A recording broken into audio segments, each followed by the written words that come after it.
All right, folks, back here on DM Radio talking all about data for good. And next up, we have a couple guests dialing in from different places. We've got, let's see, Daniel Castro. He is from ITIF, that's the Information Technology and Innovation Foundation. They've been around about 19 years, a think tank about innovation, injecting it into the economy. What a good idea. Daniel Castro, welcome to DM Radio. Tell us a bit about yourself and about the foundation and about data for good. Sure. I'm with ITIF and I run our Center for Data Innovation, which is kind of a think tank within a think tank focused on how do we, use data to help drive growth in the economy and to help, benefit society. So much in Washington, when we talk about data, people just want to talk about privacy. They said, how can data kind of go wrong, rather than how can we make sure that, we can use data for good? How can we make sure that we use data to improve education, to improve how government functions, to improve healthcare? It's all these areas where we know data is being used and can be used to help the economy run better, to deliver better services, to automate things, to basically, can we build a smarter, more intelligent world, make better decisions? And, we need government policy to help support some of that. So a lot of my work really focuses on looking at this intersection of data, technology, and policy, and how we can bring all three of those together to help, accelerate all these opportunities that we're seeing in this kind of data-powered world. Yeah, I mean, that's fantastic. And I think that you're really onto something here because when you know better, you do better. And when you can see the data, you can understand what's happening. What's the old line? What gets measured or what gets measured gets managed, right? If you don't measure something, it's kind of hard to manage it. But once you start paying attention to the data, and there's so much data to be valued these days and to be analyzed. There's a ton of open data. I'm a huge fan of open data and opening the kimono, if you will, such that people can see what's happening in certain industries, maybe in education you talked about. So being able to share the education and share the data and really foster data literacy. Is that something you guys talk about as well? Absolutely. I mean, it's all about how do you get the right data to the right person at the right time, right? And also with the right skill set. Like you said, the data literacy part is huge here. When we're talking about government, for example, one of the big challenges was, as you said, how do we get to open data? How do we get open government data? And we got federal legislation passed, a couple of years ago that really did that across the federal government. We saw a lot of states have been doing this, a lot of local governments have been opening up their data sets. And one of the interesting things with that is it wasn't just about empowering, all the citizens out there to see what's going on in government. That was a huge part of it. It was a huge part too that, you had businesses that could start using this data. What I don't think government realized when they were doing this is that they were also helping government agencies who had trouble just getting government data from one agency to another. And once you made it open, it was actually easier for government agencies to use their own data. And so, we just saw this opening of possibilities there. But with that came this question of, okay, now we have access to the information, now we can get access to the data. Can we actually do things with it? Do we have the skill sets within government agencies to actually make use of it? And so we had, agencies like the Department of Commerce that did this, data training. They created this kind of data boot camp type courses for their workforce. And they just said, anyone that wants to sign up can do it. You even had the previous Secretary of Commerce, Penny Pritzker, go out and take some of these classes herself. Hmm. And it really, we saw there was a huge appetite at the time for more government workers who could actually start making use of data. And that's what we want to see. We want to see, just across the board where there are opportunities to use this information, whether it's just to make a better decision, to optimize a process, or to really, start embedding, data-driven decision making throughout an entire organization. We want to see people taking those steps forward, but it takes, having access to the data, having access to the skill sets to make use of the data, and then obviously having the technology, whether it's the cloud platforms to run the analytics on, data visualization capabilities, all the software that goes into, actually, creating those platforms for innovation. Yeah, that's good stuff. And I think you'd mentioned education as a space. I mean, it's, educating our young people and even our older people is something that we can dedicate time and resource to, which helps everybody. Because when you know better, you do better. Like I said earlier, can you tell us a little bit about maybe what you've done in that space and how data for good helps in the educational world? Yeah. And this is where I like to say, it's not just, when we talk about data for good, but there's not a lot of data for bad out there. Really most of this is, how can we use data for good, whether it's commercial or non-commercial. But in the education space, I mean, this is where, you think about how education traditionally works, right? It's, you're kind of teaching to the middle, right? You have, one classroom, one teacher, lots of students, and they're just, communicating to that group. What we're starting to see a shift to is personalized learning, and that's what you want to see more and more of. You want to see where students can go into the classroom. They can use, some of these apps like Khan Academy that's getting, it's learning as the students engaging. They have their own learning path. They can explore things they're most interested in. And, as some students go faster on some subjects and slower on others, basically the educator or the platform is pacing it to the student's needs. It's delivering what that individual student needs, and it's helping them succeed. Um, and when you think about that, that's just like, in the classroom, but think about bigger picture issues. I mean, there's, so much data that we need to make schools run effectively. Everything from, how do you get you deal with the transportation logistics of how do you actually get the students to school on time and back and forth. The questions about feeding students in lunches. You had one school district in Dallas that figured out they were spending so much time and effort and money charging students for lunches. It was actually cheaper just to get rid of the charging and just give everyone lunches. And that was a data problem that, when they had the data, they realized, well, there was a much better solution than what we're doing. And just big picture, right? I mean, think about, the whole life cycle of a student. You start, in maybe one school you might move out of state. Well, does your data go with you? Can you actually transfer your data just like you transfer students? And then you think about all these different interventions that we try on kids. You might have, one kind of mental health training in one, and after school program in another. You want to know 15 years down the road, did this actually help these students succeed in the workforce? And to Right. do that, you have to be able to link these educational systems to the workforce and labor systems. So we've started to see integration of these state-based systems so that you can actually track this data all the way through. And that's one of those areas where, in hindsight, it's obvious we should be doing that. And we had federal funding that was actually giving all the money to the states to develop these databases and track this data, but they never said, hey, you should have common data standards, you should have common data formats so that we can actually analyze all this data 15 years down the road. We're finally starting to get to that place, and that's going to open up so many possibilities to understand what actually is going on in these systems, and basically again get to just evidence-based policymaking where we can make smarter decisions based on actual sound evidence.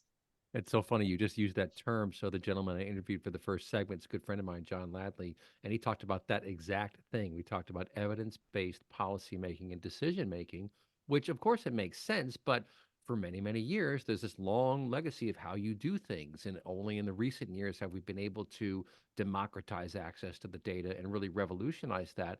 But to your point, once you can look at the data and understand, it's like, oh, wow, okay, that story you told about the school in Dallas, I mean, that is fantastic. Where they said, you know what, we're spending so much time and effort just trying to manage the flow of money and charging these kids. If we just got rid of that, gave them free lunch at the same cost.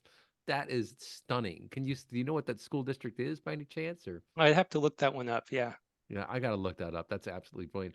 Let me throw an interesting question at you, and then we'll bring Eric in and continue the conversation. But years ago, I had this epiphany, and I wrote about this on LinkedIn. I came up with this concept.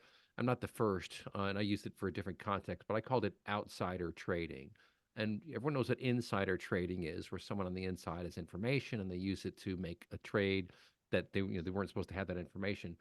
Outsider information I call is where through credit card exhaust data and a whole variety of other sources, very large financial institutions, investment banks are able to purchase that exhaust data and see at scale exactly how much money Fortune 500 companies are making. Think retail chains, think restaurants, things of this nature. And because of that, they can tell who is going to meet or beat market estimates in the stock market. Well, if you lose betting with that kind of information, then you're in the wrong line of business. I mean, that is an incredible advantage that they get. And I thought to myself, it's not really a very fair advantage to the average investor on the street. So I thought, what about having some kind of policy where you tell these institutions if they're going to buy this credit card exhaust data from these companies, the credit card companies should also provide an anonymized version for what I call a consumer-facing data lake, where they would pump that in there, and then anyone could kind of pop on and walk around and see, how much are oranges costing here and there? How many cigars are being sold? All that kind of stuff. What do you think about that idea? Is that doable, or is that pie in the sky? What do you think? Well, it's really interesting because I'm thinking about a lot of the government data sets that we track on how the economy is performing. Things like Bureau of Labor Statistics, Bureau of Economic Hmm. Analysis, right? You're tracking basically how's the workforce doing? How's the economy doing in terms of prices? And a lot of that data is delayed. And we know I served on this Commerce Data Advisory Committee back in the last administration. One of the questions that we had was, how can we get more of that private sector data, that data exhaust that you're talking about, so that, these government statistics that are sometimes, 6 months delayed, could we expedite those by going to private sector data? You think about a company like ADP, for example, that does all the payroll Right. for most companies, Right. right? They're the ones that know ahead of everyone else, if there's layoffs, if there's new hiring and the economy, much sooner than you get that from BLS. And so the question was, can we get that data to the government? And for the most part, companies were very open and wanting to share this data with the government. And, you think about credit card companies too, right? Understanding consumer purchasing behavior, that kind of Right. thing. Satellite data that would tell you, okay, there's new businesses opening up here through Right. analysis. They were very interested in sharing it. They weren't sure how to do it. And that's where we keep getting stuck. How do we do this in a way that, especially because you have so many privacy concerns, you have so much backlash against companies that sometimes they just don't want to be in the business of getting in trouble for something that they're not getting paid for, right? And Right. so there was a company, I'm trying That's to a good remember way to which one put it it. was. They did tracking. They had they were basically doing fleet monitoring for vehicles, particularly for like police vehicles, I think, other government vehicles. So, all these government vehicles were on the road. They had great analytics that could be used for traffic and for all sorts of things. Yeah. Um, but the problem is they, that wasn't their line of business. And so, they didn't, they could have made that data available. It would be incredibly valuable to make it available, but there wasn't a good incentive for them to do it, even paying them a little bit, because they didn't want any of that backlash about, are you monitoring so and so and what that Right. might look like. Right. And so I do think, we need to think about, in Europe, they have this concept of data altruism, where you can, kind of basically, put data forth for, for the social good, for good purposes. And we need to think more about that. How do we, equip, whether it's at the individual level or the company level, the ability to make data available to third parties.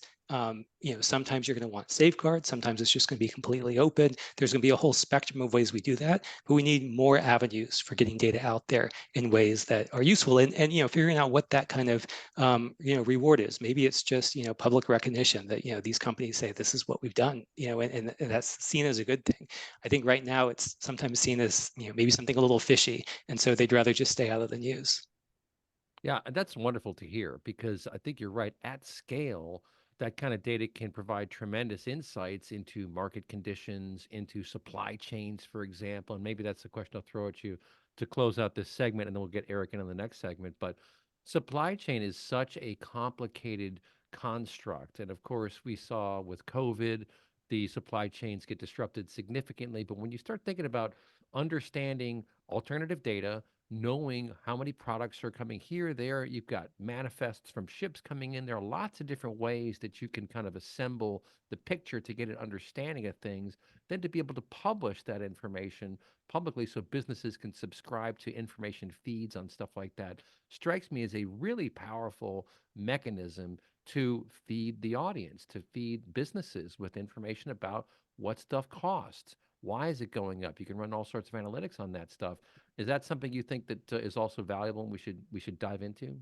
Yeah, I mean, and that kind of data is crucial for industry, and I think we are seeing different industry early movers trying to create platforms that collect some of that data. I think when you start talking though about the global supply chain, it gets so complex so quickly, right? You're talking about this, a small supplier in Indonesia, and then you have another Right. supplier in other countries. There's no, there's not these universal, identifier numbers often for these businesses, right? It's really hard to figure out who that is, and there's also all sorts of, kind of black market stuff that goes on there, right? So you think about even a platform like Amazon and their third party marketplace, they're trying Right. to figure out who is selling on their marketplace. And there's so much fraud that, people try to commit on that platform, and they're actively, trying to go after them, figure out, okay, who's selling. And then, you have a legitimate business, but then that legitimate business sells, their ID basically to somebody else to start selling counterfeits. And there's all those types of things that Right. happen. Right.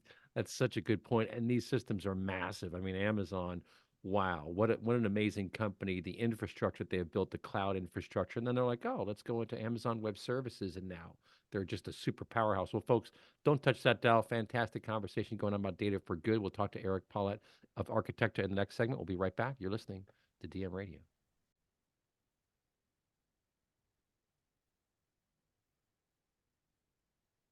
All right, folks, back here on DM Radio, talking all about data for good. Last segment, we talked to Daniel Castro, and I liked your comment, Daniel, where you said there's not a lot of data for bad, right? If you share data, if we can see the data, and I agree with it, people get a little bit worried about privacy, and I understand all that, but worrying too much about that can just serve as a blockade or a barricade, and we really don't want that. We want to be able to share data responsibly, obviously, and of course for AI. But next up, we have Eric Polet from Architecta.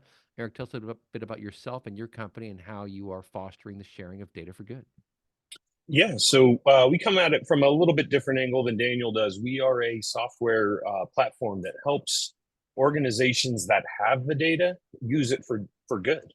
We are one of the enabling technologies that allows uh, category, category, categorization and use of data. So metadata is really at our core. We can tag and help identify later so that all that data can be used and searched. So it's not just a big lake with no directions or no way of traversing and navigating it. We provide the map that helps you get through and understand what's in that giant lake of data. Yeah, that's pretty cool because usability is crucial for data. If you're just looking at a spreadsheet, that's not terribly usable. It is for some people. And we talked about data literacy a little bit in the last segment too. So that sounds like something you folks also do, right? Is foster education around data literacy so people know what they're looking at, right? Exactly. I mean, Daniel said it best, getting the right data in the right place at the right time for the right user. That is literally what we talk about on a daily basis because our goal is finding the right data and getting it in a potentially geo-distributed workflow out to the places that it needs to be so that the users and the people who need the data are able to use it and they actually have what they're looking for. Yeah, give us some examples of how your clients are using data for good. Yeah, so we've got a number of customers that are in that genomics and medical research and vertical market, so to speak. So we've got a lot of them that are really working to identify causes of cancer, different types of mutations that can happen in genes. And a lot of what they have to do is take a lot of the new insights that they have and apply it against old data. So again, it's cancer scans and genomic scans that happened 6, 10 years ago are still just as relevant today, but they need to be able to rehydrate them and bring them back and apply their future knowledge against those older tests and older samples. Yeah, I think that is one of the hottest areas for innovation with data analytics and AI as well, because let's face it, these new analytical technologies, they can scan and analyze millions of MRIs, whereas a human being can do no such thing. And when you get the scale that you can achieve with these new systems, it's really quite compelling, and you can start to understand what does it mean when there's a lesion in this part of the brain versus that part of the brain, to be able to kind of map all that stuff across different people and population health and things of this nature. That is a really seriously big deal because again, before it was kind of a lot of gut instinct. I mean, and some people get worried, oh, doctors are going to be replaced by robots or machines. No, they're not. They're going to be aided by this additional resource of being able to scan and understand at tremendous scale. The HIPAA does have a lot of issues around on privacy, and that is a concern for some folks, obviously legal concern. But I have to believe that healthcare, in particular, and research and development on the genome, on cancer, on these various diseases, that is a huge space right now, and it's very exciting. What do you think? Yeah, I mean, it's incredibly exciting. And one of the things that we've seen is it's a major contributor to the data surge, the boom in the amount of data that's out there today. We've got a customer of ours that previously they had a microscope that was generating 1 terabyte per scan. Their new version is 14 terabytes per scan. So a 14x increase just in the technology that's there. They're going to gain a lot more out of that, and they're going to be able to share that information and disseminate that across the whole community. But how do you store that? How do you manage it? How do you make that large volume of data consumable and usable for other people? Yeah, well, what I like too about your approach, Architecta, is that you are an enabling technology essentially, right? So you are serving an array of clients and you're helping all of them in the understanding and the processing and the use of these fairly complex data sets. Is that right? Yes, very correct. And exactly as you said, I mean, we had one of our customers mention, I just can't physically manage all of this data. Right. It's too much for me to even wrap my mind around. And so what we can do is provide a tool that can go in and aggregate things and provide analytics and provide feedback as to what they have, as well as the vehicle to distribute that out, and give it to the users of the data when they need it. Yeah, that's pretty cool. So you talked a little bit about data centers too, and there's a huge push for more data centers now for AI and for lots of other use cases. I heard a stat the other day that said it's like what 40% for or 30% for AI, 30% for analytics, and then the rest is just all the other stuff that we've been doing. I mean, the amount of data that we have these days, you just mentioned it, it's just mind blowing. And you've also got some clients that are trying to basically deal with the energy use from these systems, right? And optimize the energy use because it's incredibly expensive, and of course, it costs a lot of time and resource as well. What can you tell us about that?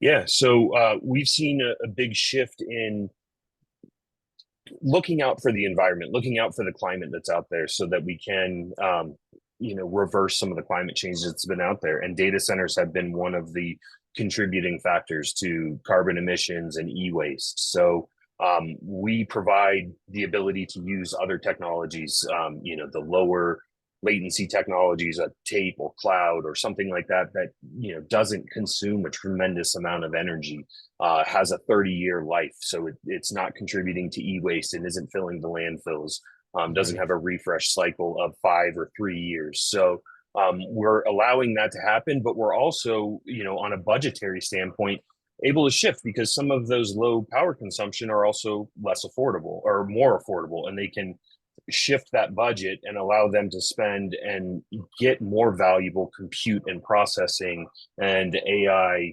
driven hardware and software and applications in their environment. So we can distribute that budget out and shift less and put less money on storage and more on the value of the data and using it to produce results.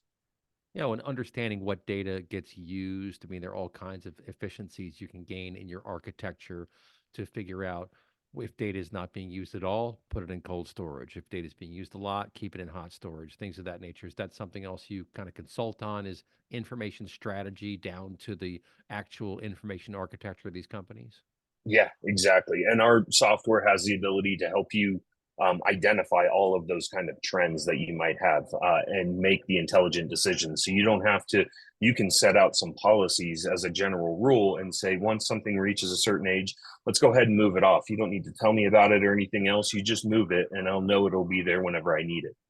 So we're able to provide some of that functionality in there as well. And really, again, that transparent access, because just moving something off to cold storage is one thing, but if you can't leave it accessible, if you can't leave it usable, and able to be brought back and fed into some of those AI machines, then what's the point of keeping it? Yeah, right. Interesting stuff, man. What about large language models? Are you doing any training for your clients on how to use these things and what they do in vector databases and things of that nature? Yeah, we actually were just recently at NAB, a trade show, and our founder had a very specific talk on just that. We are trying to be on some of the forefront of the vector database and large language model, generative AI, and that type of use of data. And one of the things that that needs is tons of data. It is dependent on being fed constantly to continually improve its model and continually improve the outputs. So we are in a position to help our customers provide fuel for that AI machine through databases, vector databases, things that we have created as a first principles company, because we are makers at heart, and the things that we've done, we've made from the ground up rather than leveraging existing tools that maybe weren't suited for the job. Yeah, right.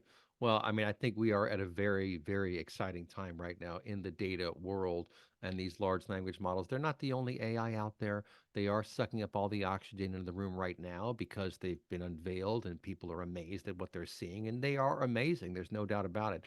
You know what fascinates me, and maybe we'll pick this up in the podcast bonus segment, is when I wrap my head around the fact that when you train a model, one of these large language models, with data, it's not actually capturing the verbatim text, but rather it's using that text to modify the weights and biases in its parameters.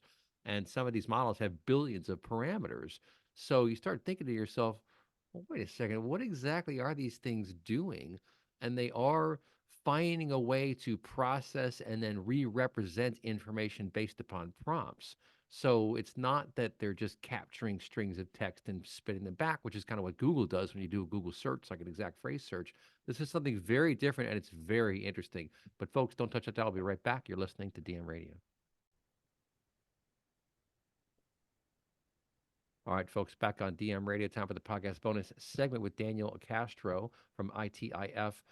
LLMs have taken the world by storm. Everybody is talking about these things. I hear Anthropic says it's going to cost $10 billion to train the next model. One of my friends said that's not sustainable.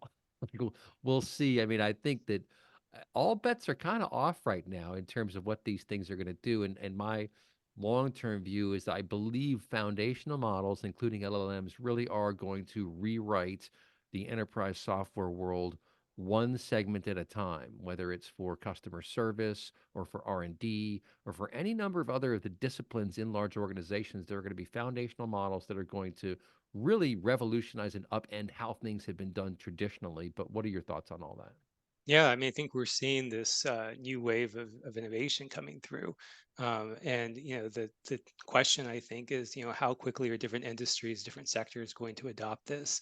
This is Right. something that I think the United States we should be paying a lot of attention to, because if you look at what's going on in China, right, the Chinese government, very clearly laid out their priorities for the next year, and it's rapid modernization of the economy across all sectors through digital transformation, principally through AI. They want to see AI being used as a key way of advancing their movement to being leaders in advanced technologies. They're Right. not going to try and just compete with making low cost Right. TVs and stuff, right? I mean, they Right. want to be on the front end of all of this, That's right. and that's where it is going to matter how quickly we move. And China said they're 100% all in on this. And in the United States, I think we're still moving very cautiously. In Europe, we're moving cautiously. In Canada, we're moving cautiously. Question is, can we really accelerate in this area? Because that's going to be the key deciding factor in what our economy looks like 10 years from now.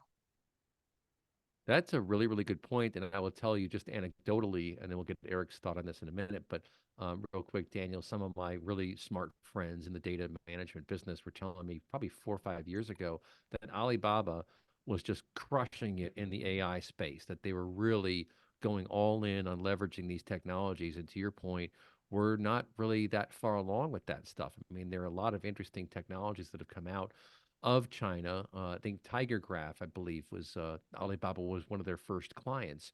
So, what do we have to do to light a fire under the CTOs and CEOs and maybe even policymakers in the U.S. to get folks to realize that the arms race is on and AI is the arm? What do you think? Well, I mean, you said it earlier. If you're not measuring it, you can't manage it. We're not measuring AI adoption in the United States. We're not tracking this throughout the economy the same way that we did maybe electrification or something similar. We need to be Interesting. thinking about, what's the real adoption plan in all of these sectors, especially, they're, heavily regulated sectors, healthcare, education, financial services, transportation, where you're not going to have massive adoption of AI unless government's working hand in hand with industry.